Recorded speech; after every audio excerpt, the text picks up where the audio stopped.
Welcome back to See You on the Other Side, you guys. We're back with another episode with one of our favorites. And I hate saying that because I don't want to make anybody feel like we didn't enjoy them. But Katie, you were, we got a lot of feedback from our episode with you about Revitalist and ketamine treatments. And we're excited to have you back. And we have another guest with us, Nick. Hi, Nick. Hey, Leah. Hey, Christine. Great to have this time with you guys. And Nick, you are, is it CEO, founder of Wake? That's right. Wake is vertically integrated natural psilocybin. So we grow our psilocybin here in Jamaica.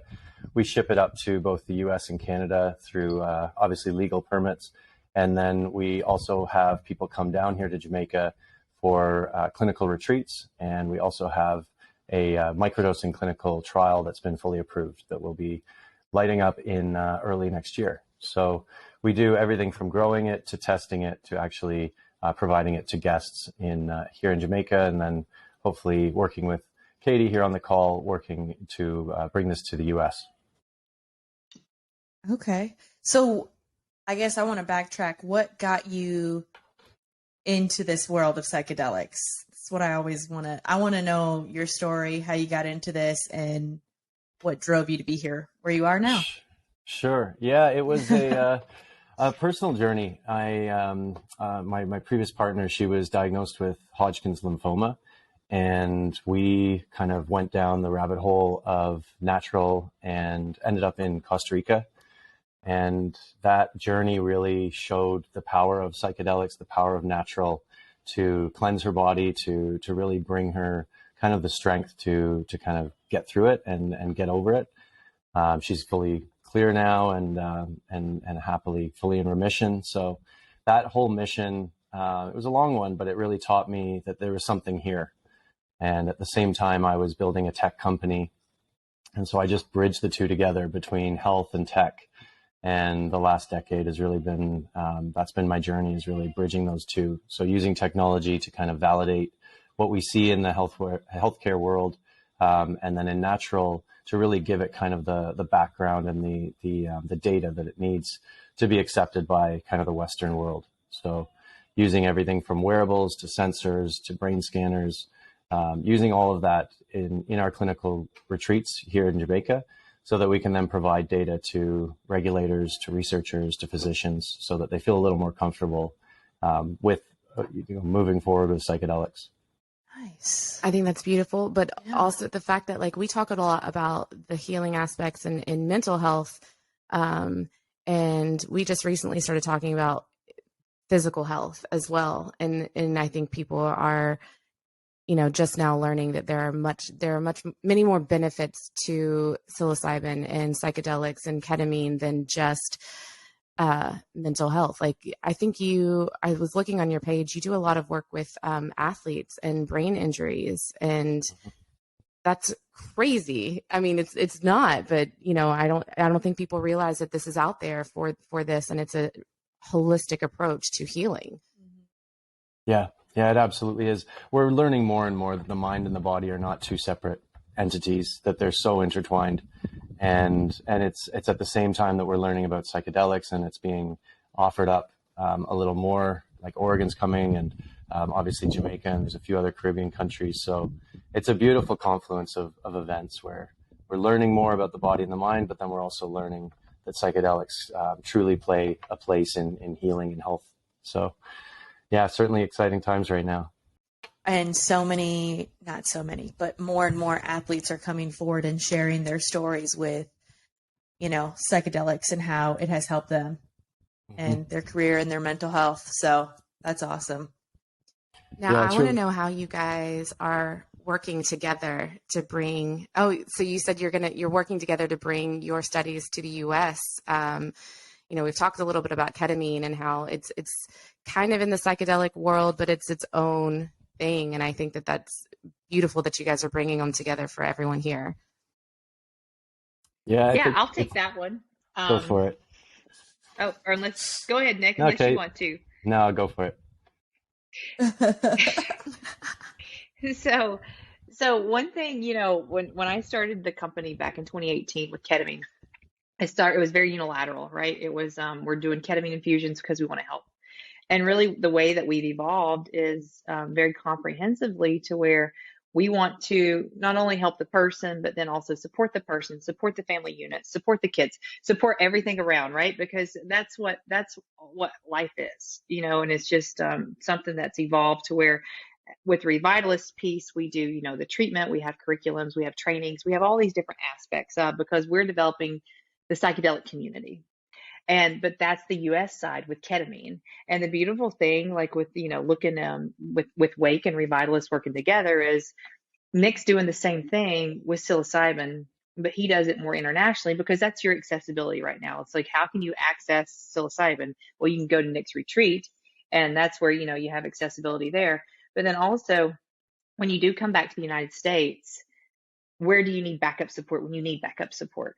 Right. So, that's kind of the marriage, that we're looking at, is to where, Revitalist is in the United States, Nick's in the international, and then, we can complement each other with ketamine and psilocybin. So you have more than one access point to different substances.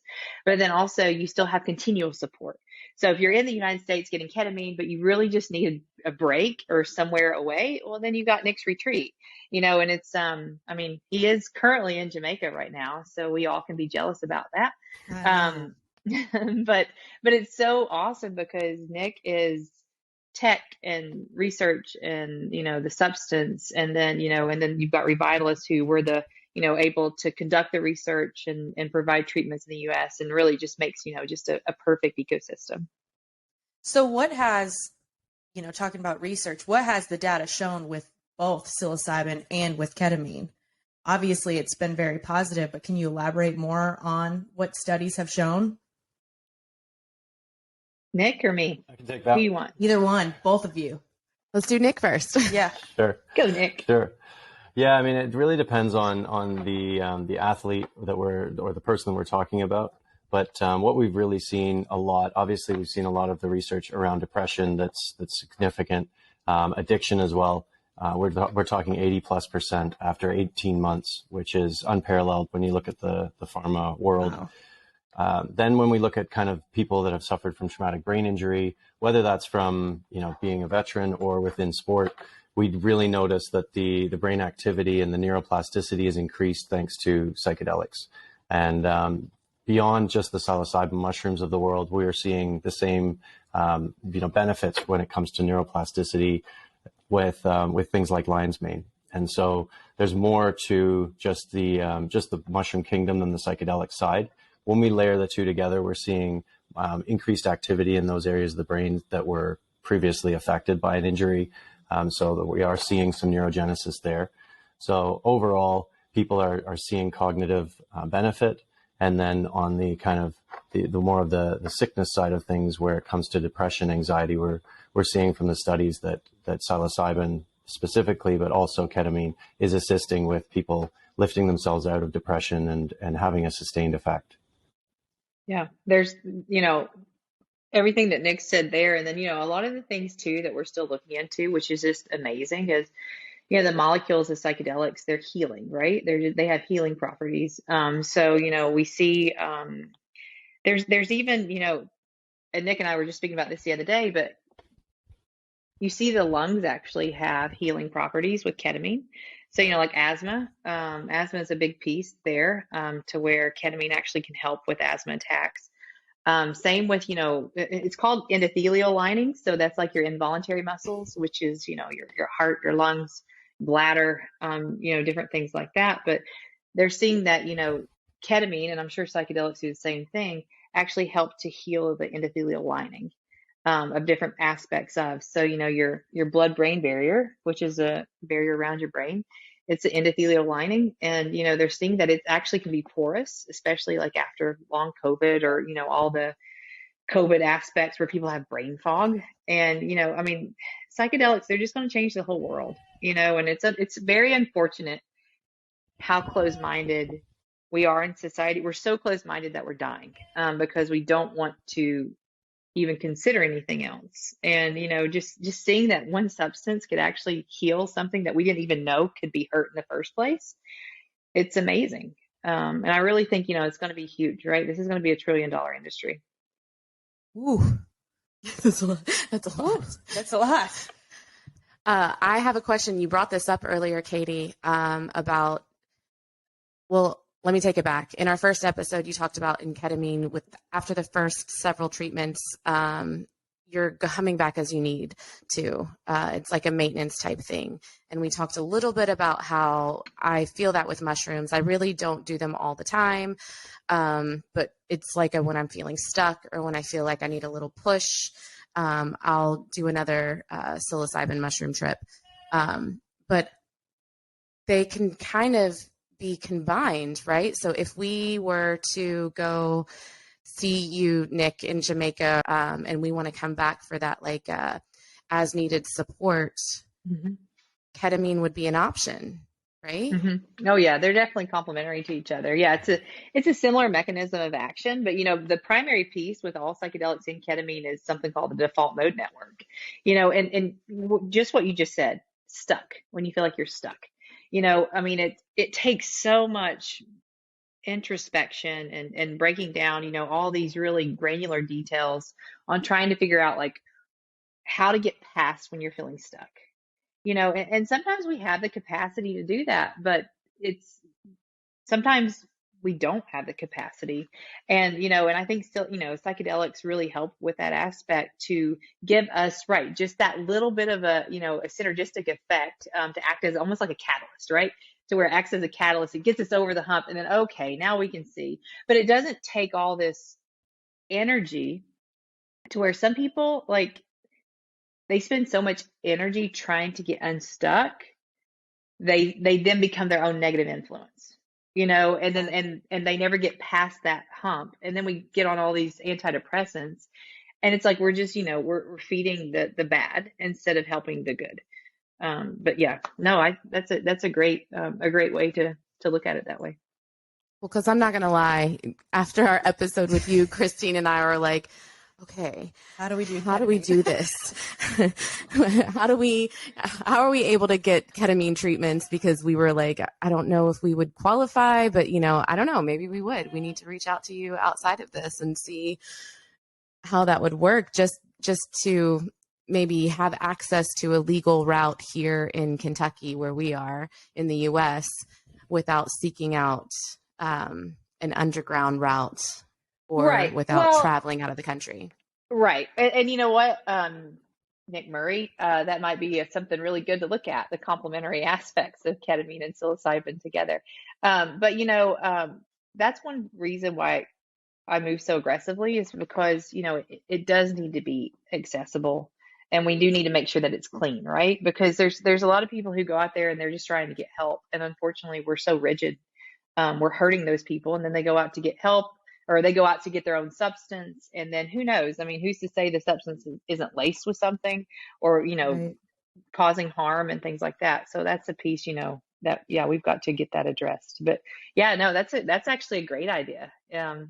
Psilocybin retreat in Jamaica, and then follow it up with ketamine and see how the longevity of your results. Sounds like a good time to me. I know. Let's get past our humps there. Yeah, because I have been like feeling lately, and that's the thing you're talking about, being stuck, and we tend to like get stuck in these patterns or ruminate. And the good thing about where we are now, or where I am at least, is I feel when I'm stuck. Mm-hmm. And sometimes I can even pinpoint exactly what it is that's holding me back. It's just the momentum. I need just a little push of a psychedelic. I know that sounds crazy, but you guys know what I'm talking about, to like help me get to a place where I can be like, you know what, this is what I need to do, and I'm going to do it. Mm-hmm. That's how I get unstuck. Mm-hmm. Yeah. Yeah. I find well, right. And, go ahead, Nick. Sorry. I was just going to say, I find that it really gives you kind of like a bird's eye view on life, on things going on, rather than kind of just, you're on the ground level. And I feel like that kind of, back to what you said, Leah, that gives you that feeling of okay, I can see where it's at, and it helps to get unstuck a little bit. categorize and prioritize. Yeah. So Nick, when did you start these retreats? And can you tell us a little bit about, because I'm like, how do I do it? How do I sign up for this? Can you tell us a little bit about your retreats? Yeah, How that absolutely, works? Kristen. Sure. Yeah. So we started in early 2020, just before COVID, and we had a group Oh, that so this was, is new. yeah, it was, we started the company 2019, 2020, March was our first retreat, and we did two actually back to back, and it was 9th to the 19th. So COVID just ended the world, or started to end it in March 18th. So we just squeezed it in, got our two done.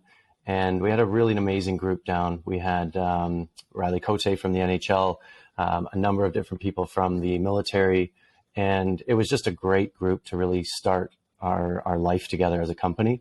It showed us that psychedelics could be kind of beneficial to people from all walks of life, suffering from all different types of diagnoses. That one, we made it that you had to be clinically diagnosed to come. We've opened it up now that you don't need to be. But everybody does go through a screener for inclusionary and exclusionary to be invited. And then you mentioned athletes earlier, and I didn't respond. We brought down a number of really amazing athletes just about 3 months ago, and that was on a documentary that's soon to come out with ESPN, and it was really categorizing how psychedelics can assist athletes that are really suffering from a number of different comorbidities, but depression, anxiety, and traumatic brain injury is really the three. And so really an amazing story. I don't want to give too much out because it'll be a spoiler, but the athletes and the way that psychedelics is able to help them kind of look at where they're at today and really help to heal the brain to move forward has been really amazing for me to watch and really to see how in a long form it actually does help them in their lives. So we've been working with veterans, athletes, and just anybody that wants to come down. We have a very clinical approach. We use wearables to monitor their brain, their heart rate, their blood pressure before and after. And for some of our really kind of go down the rabbit hole types, they asked to actually have the brain scanner on during the treatment itself, which is pretty cool. So you'll see Riley in the doc. He's wearing one of our EEG devices through his experience, which was really cool. And then we also take their saliva, and we're doing some really interesting work with the Lieber Institute out of Johns Hopkins to work on finding a genomic marker within their saliva with their DNA for to say you are a good candidate or maybe you're not a good candidate for psychedelics. So that's a really interesting one.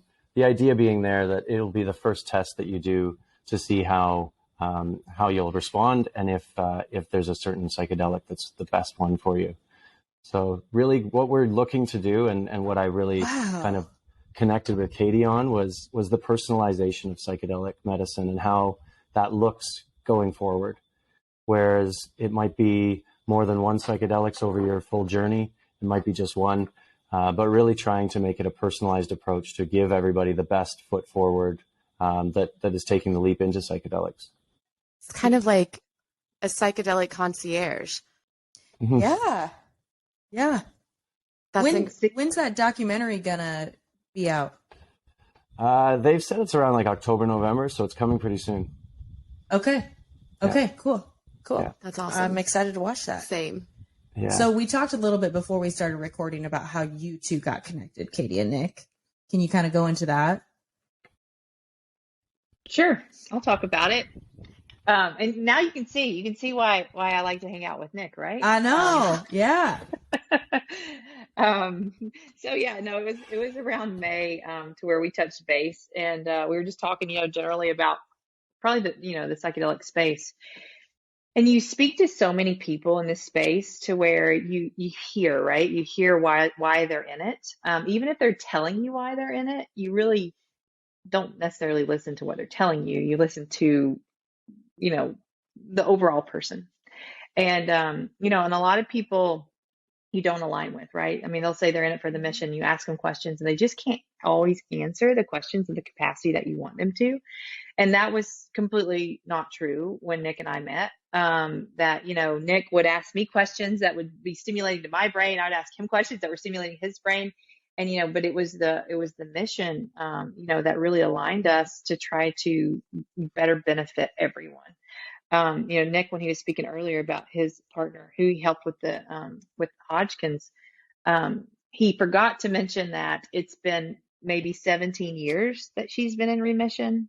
So it's not like it's fresh, right? I mean, this is like a life-changing, aspect of, which is, I mean, it's beautiful. But yeah, I mean, people look at me now in the space with ketamine in the United States as being a leader in the space. And people look at Nick as being a leader in the psilocybin space in the tech world. So, just the two of us together, I mean, we personally feel like we can just, pretty much dominate, right? The whole like national, international piece. But really be leading it with, with strength, but then also leading it with a kind hand. And I think that's the biggest thing is making sure that people are heard, but they're also protected. And then they're also given the access that they need to keep them safe. So I think that's, a big piece as to why we get along so well.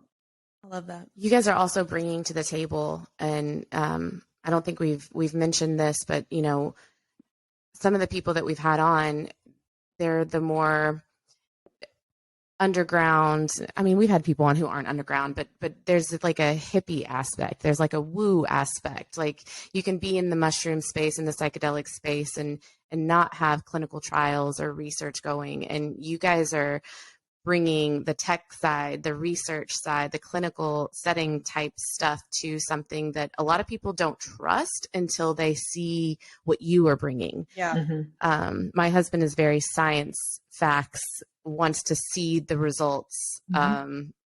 So it's bringing something to people who don't want to go the woo, the hippie, the side that I went down the first time. So it's the best of both worlds. We're bringing access to literally anyone who's interested. Yeah, well said. And Nick, well said, will you Leah. speak about, like, to add on to that? Well, when you speak about the Canadian piece Mm-hmm. that you talked about the other day, how it's easy to get access to, if you want to die, it's easy to get access to that, but not to the psilocybin, mm-hmm. and maybe include them on that piece with that argument, because that's a big one. Yeah, absolutely. As you might have heard from my accent, I'm Canadian. And so in Canada, we've been kind of leading the way when it comes to natural medicines. I'm quite proud that we were the first of the G20 to legalize cannabis. And so about 3 years ago, psilocybin started really becoming a big topic in Canada. And a good friend of mine, Thomas Hartle, was authorized as the first Canadian to get access. And so that was under what we call a Section 56. It's basically petitioning our health minister on compassionate grounds to provide access. He's had stage 4 cancer, and his end of life anxiety was really the application or the request that he made. He was given it, but it was only a 1 year. It's not a full thing, and so then it expired. He reapplied. The government kind of didn't give him a full renewal right away. And then they came out with a new program called the Special Access Scheme. So that actually broadens the application capability for anybody that wants access to a drug or a medicine that's not available in Canada to petition. So it's a broader access. So we were all championing it quite a bit. And then unfortunately, they haven't turned them around very quickly. And so Thomas was waiting for quite a while to get access to it. And now, unfortunately, they've actually sued the Canadian government. I'm trying to squeeze a lot of history into like a sound quick 3 minute. But now they've sued the Canadian government. Basically, our constitution is called a charter. So it's a charter challenge to say, basically, under our life and liberty, we should have access to medicine. And that's the route they're going. So it's been quite an interesting thing to watch as a Canadian. I've spent most of my time down here in Jamaica just working on the building out the farm and the retreat space. But obviously, it's my home. And so what's interesting, speaking with Thomas, and he'll actually be joining us down here in Jamaica next week, is that he has access to what we call is MAID, medical assistance in dying. And it has a 48 to 72 hour turnaround. So if somebody's in that state and they want to transition, they can apply and they can have a response within 72 hours or less. Whereas for psilocybin, there's people that are waiting, unfortunately, until, they do run out of time. And so it's been an interesting one in Canada where they're trying to layer in psilocybin access within MAID, so that if you do get approved for MAID, then you have the option to end your life in transition or actually to try psilocybin. So it's an interesting model that is being tried to be implemented as far as from the psychedelic space to try and get the government to allow it. But it is a very interesting time when you're speaking to someone like Thomas, and he's always operated in safety. He's found incredible benefit from it. He's done over 50 chemo treatments. I mean, the guy has been through the ringer, but legally he can't access psilocybin, but he could, end his life. So very odd times, but we're hoping that we are seeing some slow progress, not just in Canada, but in the world. But it is interesting. So they've coined it, if you have the right to die, you should have the right to try. And I think, I'm fully behind that. Mm-hmm. What do you guys see for the future of psychedelics and the legalities of it? Just, I guess, kind of everywhere. Because I feel like that with a lot of our listeners, they can do ketamine, but that's a huge hesitation. Is, we are the experimenters and we're like, whatever, what do we have to lose? The research has been positive, but people want legal routes, I think. So safe access. Mm-hmm. Yeah. In the States, it's unfortunate. We put sickness on an excelled level, and we just disregard wellness. So with ketamine, especially in the United States, a lot of studies say treatment resistant, and we do treatment resistant, but then we also look at risk mitigation as well. So it's something to where it's almost like we're going to have to completely shift our views. And because everybody's like, oh yeah, treatment resistant. And then if you go back and you look at the suicide rate right now, it's straight up, right? It's crazy how bad suicide is. But the fact of the matter is, why do we have to wait until we want to kill ourselves before people take us serious?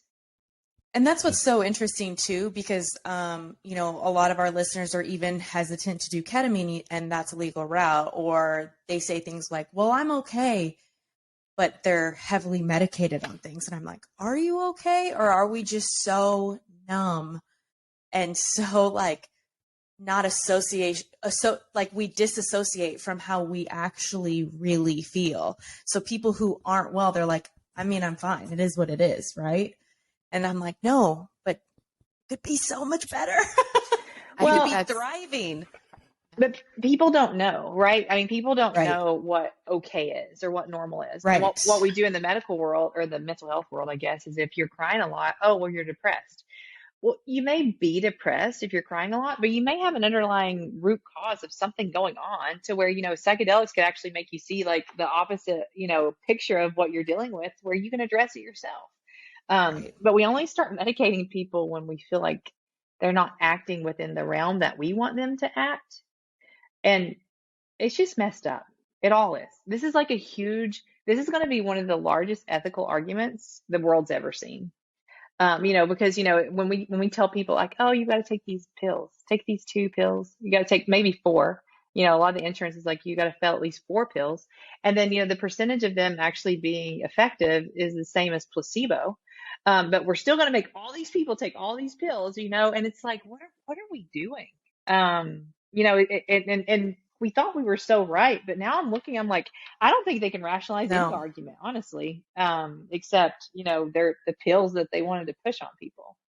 Yeah. But a lot of people, because they don't know any different, they're going to be more inclined to take a pill every day for the rest of their life than go to a psilocybin retreat in Jamaica or do a ketamine infusion, you know? And that's where we're trying to change that narrative, that doesn't have to be your normal. Yeah. So, I don't know. This is my little rant. No, Christine, you're Well, and absolutely it's right. a generation piece, right? I mean, Sorry, there's a little delay. I don't like that the wording around it is treatment resistant. I mean, I know that that's kind of how things have to be right now, or end of life, or why can't it just be for people who are well? And it's just another way of looking at like a supplement, like an annual, uptake for being able to move through life with ease, with a little bit more ease than you normally could. psychological wellness. Yeah. Yeah. Mm-hmm. Yeah. I think it's more stories. The more stories we have, guys, the better people will be. We just need it to be, a little more welcomed by society, and that'll be in people's actual lived stories. And then the data, why we go so crazy on the data is so that we can provide the backup and the black and white, the actual kind of clinical trial data, so that people in the regulatory, in the medical, in the research world feel more comfortable. And then they're usually the ones that a lot of people look to get the guidance. So if we can work it from both angles, I think that's really what we need. Yeah, no, I agree. And so do you guys have something coming up together in your future? All good stuff. But do you guys have something together? Huh? Nick, what do you want? Can you talk about that? What do you want to talk about, Nick? We got a few things coming. We're working. We do have a few things. Go for it. Is that secret, or can we? Can we not? We're like, stay tuned. So one thing that we actually talked about speaking on this today was looking at a female retreat to Jamaica with the psilocybin piece, and having it all females, right?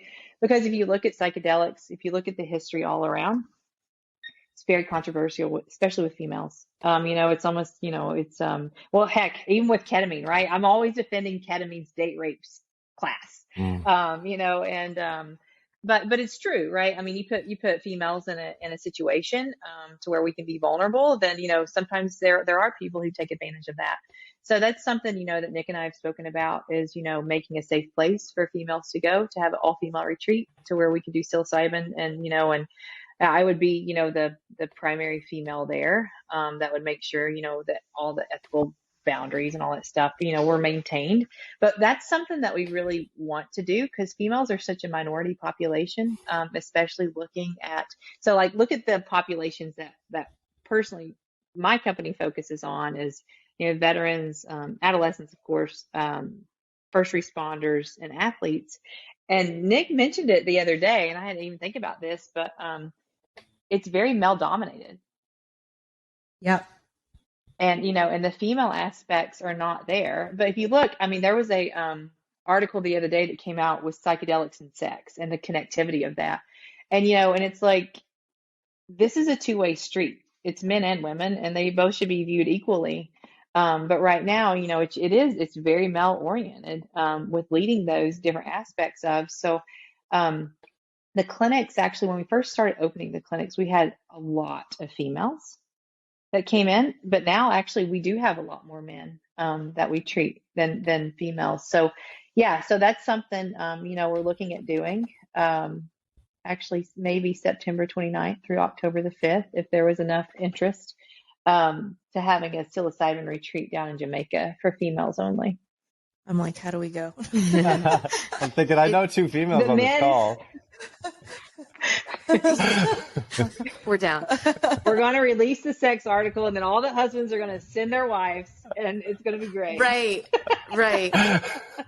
You're right, though. I think my first experience was not with the retreat, but it was with another female. And I think if I had told my husband I was going to like a retreat alone or in another country, or my guide was male, I don't think he would have been on board with me going. And that's just unfortunate, because that's just the way that the society we live in use things now. So I think you're right. Creating that safe space, that feminine energy for women who are maybe, I didn't even think about this, but like, what if their trauma is sexual trauma or, coming from men in their life? They're not going to feel comfortable in a male dominant setting. You're right. Well, and if you look at it, so if you know a lot about abuse, one, men in the mental health world, they're just naturally at a higher risk of expecting to, be predators or whatever else. That's just the way society sees men, which is very unfortunate for men. But understandable, I guess. I could see how people would have that impression. But then also, the interesting piece with abuse is men.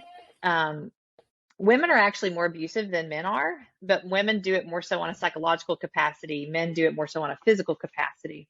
So, it's something to where you have to look at and consider, both aspects of, because psychological abuse is actually more damning than physical abuse. So it's one of those things to where you consider all aspects, have good boundaries, have good values. And it's like clear. It's like you put it on paper, like, here's where this is the way I want to benefit myself. And, and you make sure that those people are in alignment with you, not that you're in alignment with them, because in the medical world, well, heck, I guess in society, we're so power driven to where, in the medical space, we'll say, no, you do what I say, or I'm going to fire you as a patient. Or in the mental health space, we'll say the same thing. Like, no, if you don't come to these sessions, then I'm not going to see you anymore.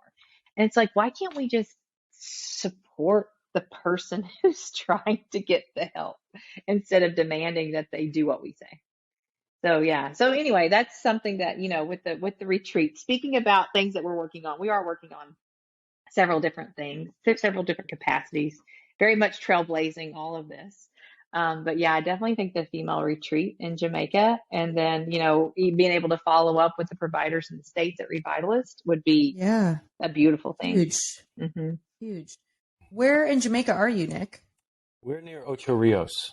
So we have two clinical retreat locations. One's closer to Montego Bay, one's closer to Ocho Rios. But right now, the green behind you is Ocho Rios. Okay, I'm going to Jamaica in October, so I'm like, I may need to come see you. Oh, perfect. Nick, I do have a question for you. We were taking a look at your site, and I saw some studies that you have done. I didn't go down the rabbit hole yet, but with microdosing. Yeah, we have the first first microdosing study with natural psilocybin. And so that was approved, and we're looking to open that up in early 23. And that's really around depression and anxiety.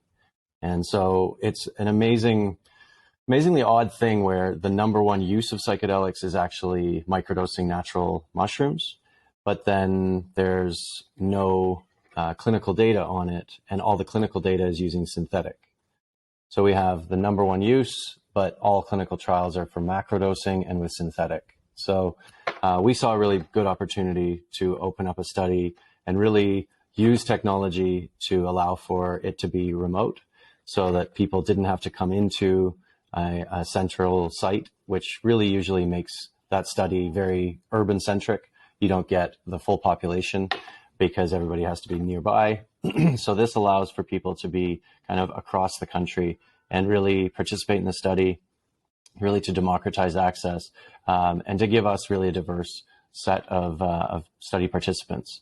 So we'll be looking for their scores on depression as well as anxiety, and hoping that obviously there's some positive outcomes, but we'll let the science speak for itself. Yeah, that's what we get a lot of questions about the most, is the microdosing aspect. And I feel like that's a really great way for people to dip their toes in before jumping all in. And almost always that's what it starts. Like, they start microdosing and they start seeing these amazing benefits to their mental health. And then they're like, wait a minute, what would a larger dose do? Because if this is already doing this for me, this is amazing. And I also saw you all have functional mushroom supplements. Yeah. So I feel like you are like this you're this umbrella of like literally every aspect of psilocybin that you could possibly imagine. And I love that. You've got your hands in a little bit of all of it. So I think that's great, because I saw the supplements and I was like, oh my gosh, okay, you can, and you do it in a way that combines the ones that are most beneficial together. Mm-hmm.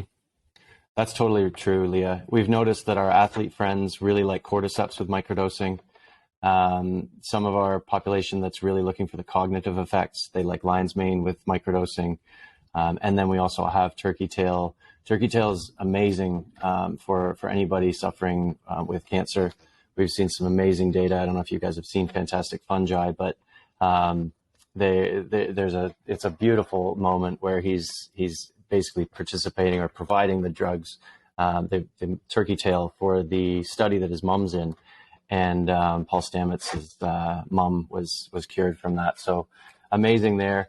And then we have our combo product that actually has all of them in there. So you can get a little bit of all of the mushrooms in one capsule. But it's early days. That's what's so exciting about this. It's like we've kind of discovered something that was all under our feet for millennia. And now we get to explore it and leverage some of the amazing technology that we've been building over the last few decades to really bring the West along. The West understands numbers and remote randomized clinical trials. So meeting them where they're at is what we think is going to allow for the kind of the push to get the insurers to cover it. And if we can get into that space, it's many years, I think, to get there.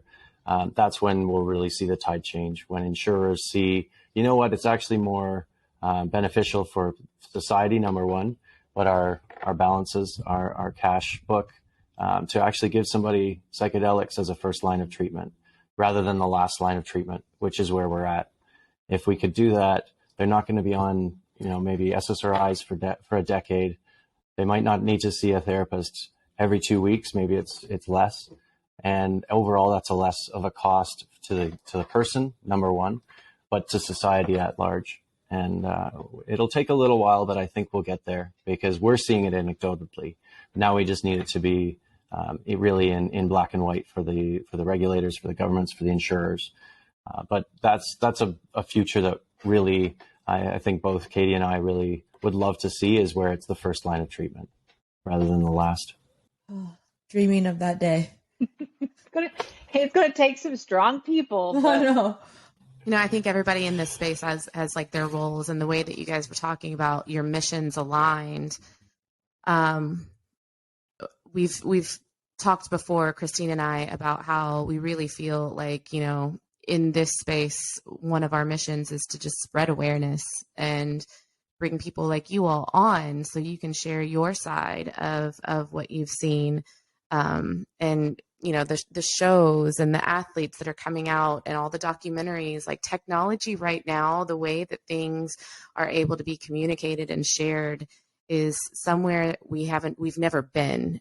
It's been 100 years in the making, but we're just now coming to this like space where we can share what we know and share globally with the technology that we have. And with, as much as I hate social media, I'm like, maybe if we can figure out how to use it in a way that's for the better good, mm-hmm. which is kind of what we're doing. I think that's a good way to look at social media.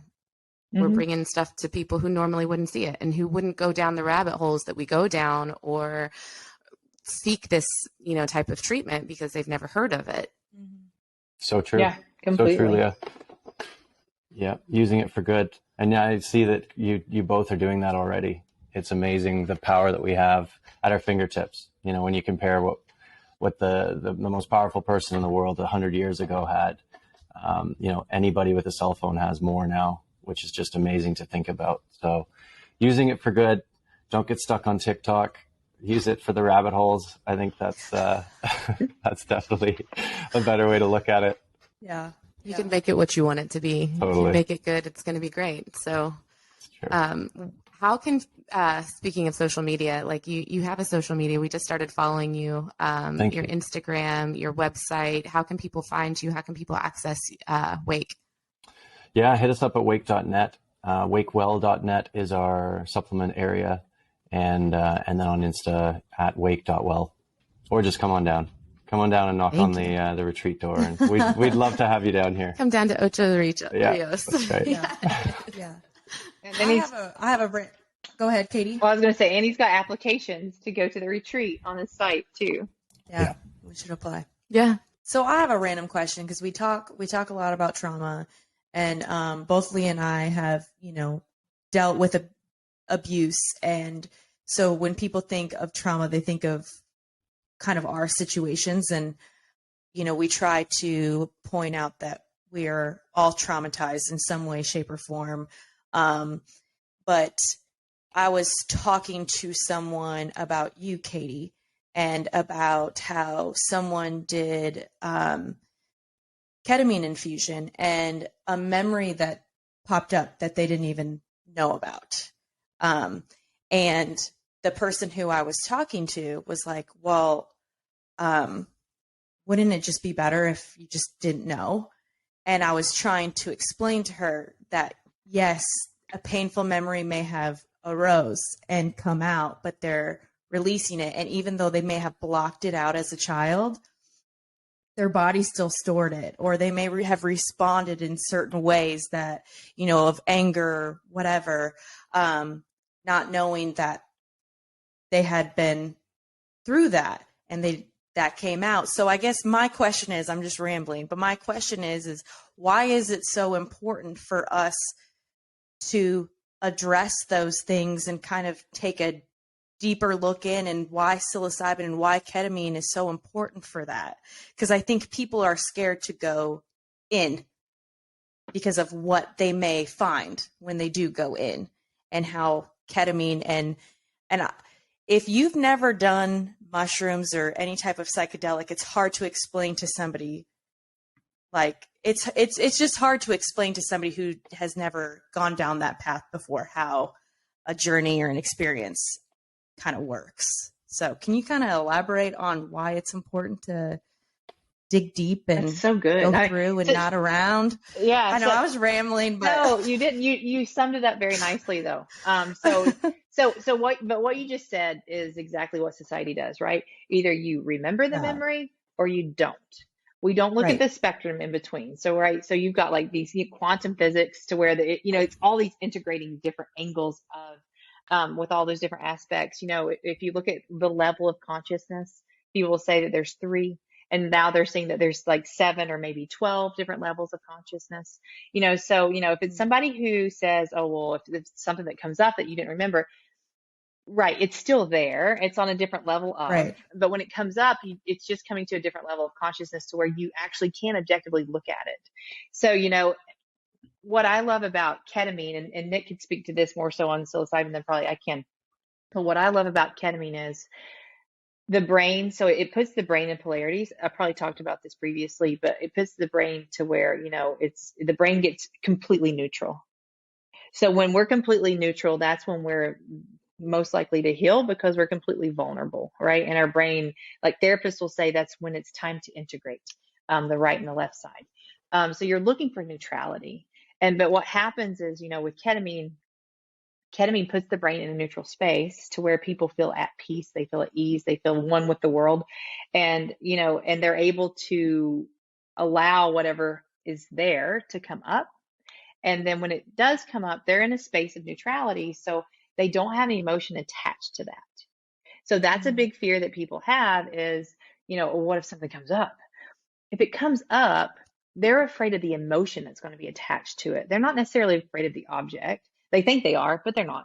The object can come up. It's the emotion that we want detached from it. And then once the object comes up, you can talk about it, right? So when we go through experiences in life, our brain remembers those experiences based on the emotional capacity.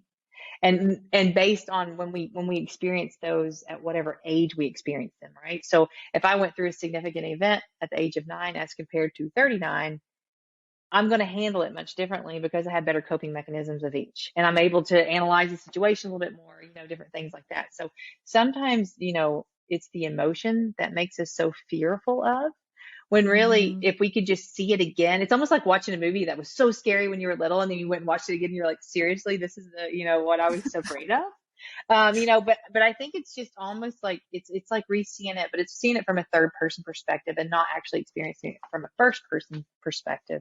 So I think, yes, you have your cerebral capacity that's looking at it, but then also, you do store, and I don't know what this is. I don't know why the body does this, but you do store, and I have seen it. You store locally, right? You store local traumas for one reason or another. So if I was raped, I may store, the cells, around whatever abdominal region. Women have had, they get pain like anywhere, right? Around their perineal area or their abdomen or their hips. I mean, it's just, it's who knows why. But those cells do become hyperactive. Hyperactive is what we view as an accepted term in the medical world. But if you say that they're actually increased energy, we don't accept that term in the medical world. So, it's trying to figure out those different pieces. But basically, what we feel like happens with mental health concerns is that your autonomic nervous system, right? Your fight, flight,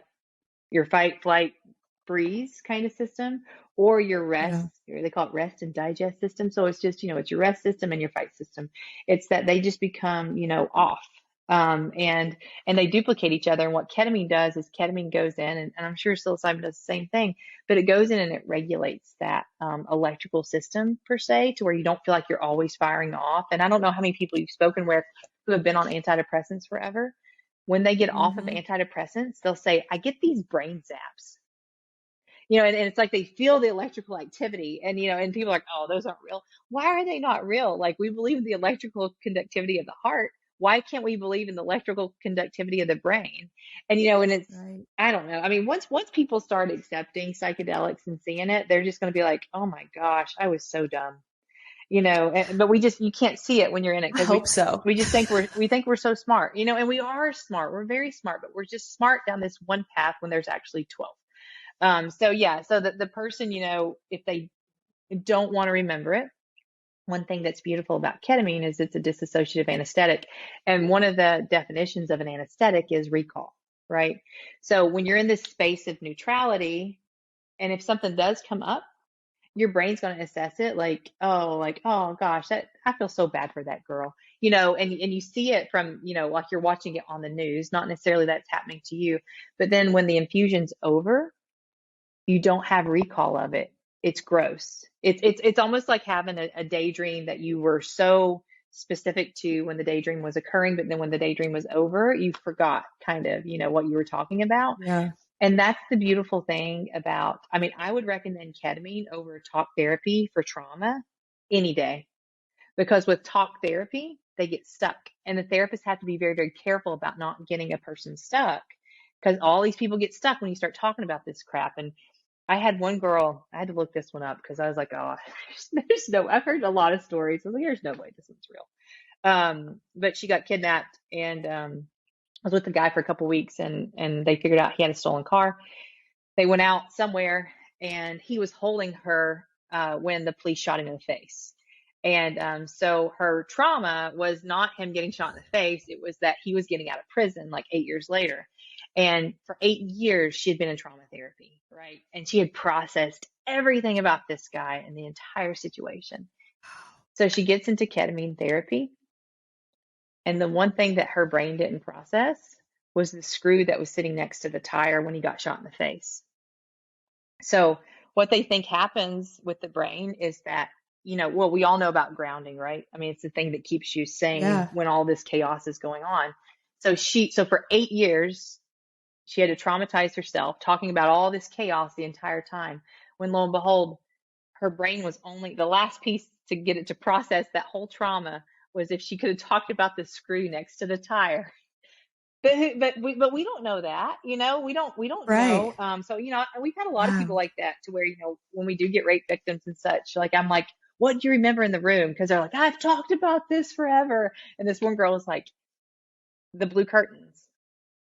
So like she described the blue curtains. That was the last. So once your brain sees the whole picture, it processes it, puts it in your long-term memory, and then you become this like triumphant survivor, right? You're no longer a victim of what you went through, but you've got to be able to analyze the entire picture. If you analyze 99% of it, the brain's going to be like, wait, there's that one piece I want to make sure that you're well aware of, you know? So, you know, but that's the beauty of ketamine is, yeah, I mean, and I'm sure psilocybin too, but like if there's significant trauma, or not even significant trauma, if there's any type of emotional connection to a situation that happened to someone in the past, I would recommend ketamine because it brings it up, it makes it neutral, and it gets rid of it.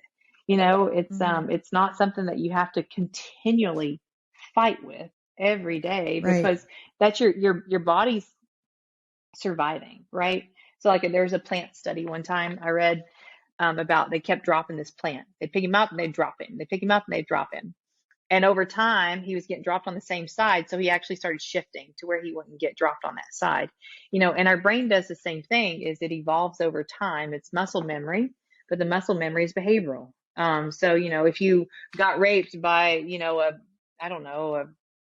5'8" blonde male, well, then your brain, every time, you know, if you've not processed that trauma, you may see a 5'8" blonde male and then, you know, be like, oh, wait a minute, alert, you know, the brain makes those connections all the time because it's trying to protect you. And that's your default mode network that psychedelics really help to address. So you can reset so that piece of crap that did rape you doesn't get any attention at all because they don't need any, right? Good, bad, or ugly. They can just, you know, not exist, which is the goal of it, right? Wow, yeah. So, Nick, what would you have to say about people who were fearful of taking psilocybin because of what might come up for them? I mean, very much like what Katie said. I think, you know, it's going to keep coming up because it's in the subconscious. And so kind of whether you know about it or not, it's going to be kind of showing it's rearing its ugly head. It reminded me as you were talking there, Christine, about the effect of hormones. We're working with Dr. Gordon, and he's working with mostly TBI victims from the war.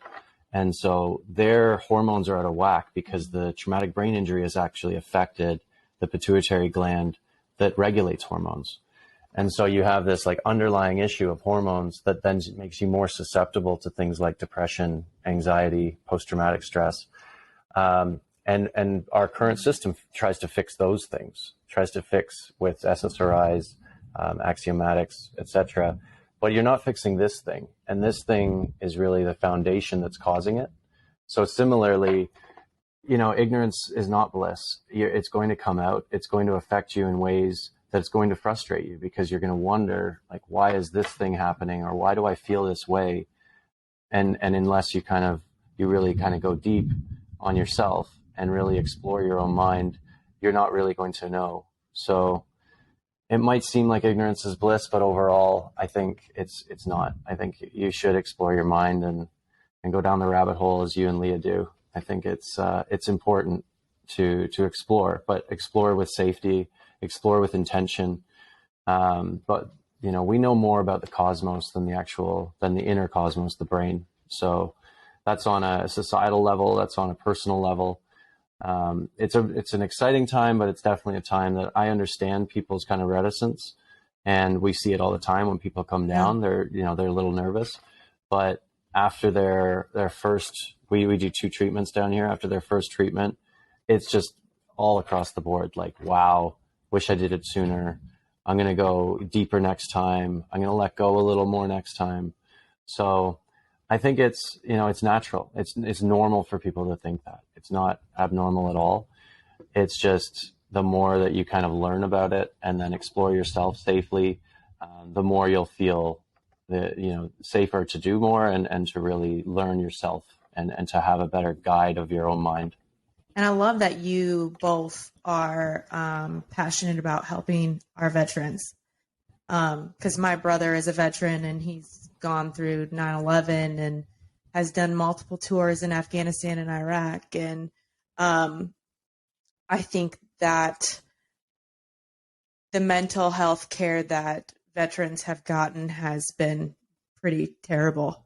And he hasn't gotten proper treatment. And I've kind of been chirping in his ear about you, Katie, and hoping that maybe he'll go a different route. And but I think a lot of them are struggling so much, and we say that we care about our veterans a lot, but yet a lot of them aren't in a good place and they need help. And I love that you guys are both kind of on that bandwagon. So okay, so we'll open up spot number 2.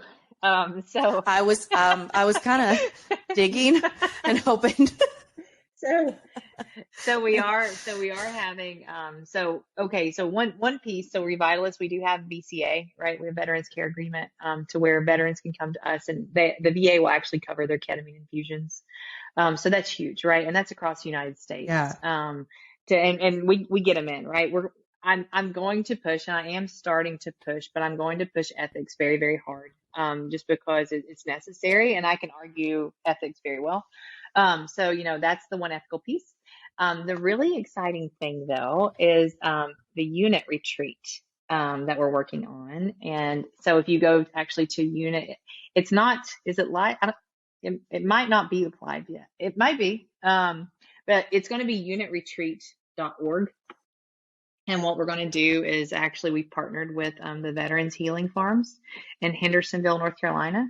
And we're going to take over 16 vets to do 3 days at the Veterans Healing Farms, to where we work on, agriculture pieces. We do hikes. We do education pieces, just really a lot of just building trust, kind of there for 3 days. And then we're going to fly those guys and gals out to Jamaica to where they can do a 5-day retreat at Nick's retreat and down there. So it's an 8-day retreat total. But we're actually going to do that October the 10th through the 17th is going to be the first one. And our goal is that we do those monthly.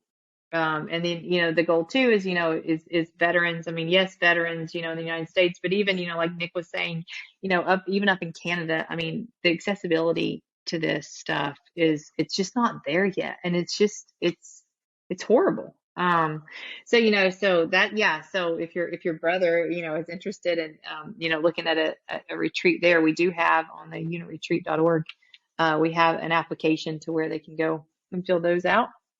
But yeah, I will pass that on. That's big. Yeah. We want to do that there. So then that way, if people have, if they want to do psilocybin more, okay, here we've got Nick. If they want to do ketamine more, here we've got Katie.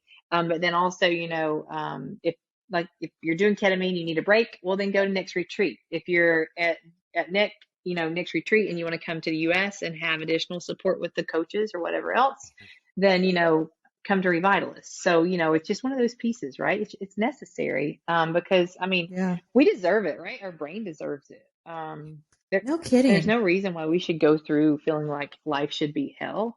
Is life hard? Absolutely. It's hard, but you bond together and you get through it and you push forward, for the better of all. So that's what we're doing. Yeah. Got anything, Leah? No, I think they fit really well. You guys fit really well together. Like, it's just like this, complementary psychedelic, healing space. I love that they go so well together, and they're so different, but the same. It's crazy. Yes. I love it. Yes, I agree. Thanks. I agree. Well, I can picture you all in Jamaica, September 29th through October 5th, doing a podcast from the retreat, right? I know. Can we record it? Yeah. Yeah, absolutely. We won't record anybody else, just me and her. Just us, me and Leah. Just us. Yeah, that would be, we should probably get on that. So Nick, we'll be meeting you soon, hopefully. That'd be great. Great, ladies. Put it on the calendar. We'll get it going. Yes. Yeah. Like I said, we're the experimenters. So. Yeah. We're here to share our experiences so others can I've never done in. a retreat before either. Neither have I. Yeah. It's on my bucket list though. Yeah. There you go. Solo journeys. That's it. So yeah. Thank you both so much for sharing your time today. And I love what you're doing, as always, in this space. Katie, we love you. Girl crush. I know. I'm like, oh gosh, sorry. So awesome. Nick, it was great. So great to meet you. And keep up the good work. Seriously. We'll plug all your stuff. So great to meet both of you. Thanks for Anytime everything you guys do. Psilocybin or ketamine, You've got us. Yes. We got you. All right. And for our listeners, we'll put all the links to their stuff below, and we will see you guys on the other side.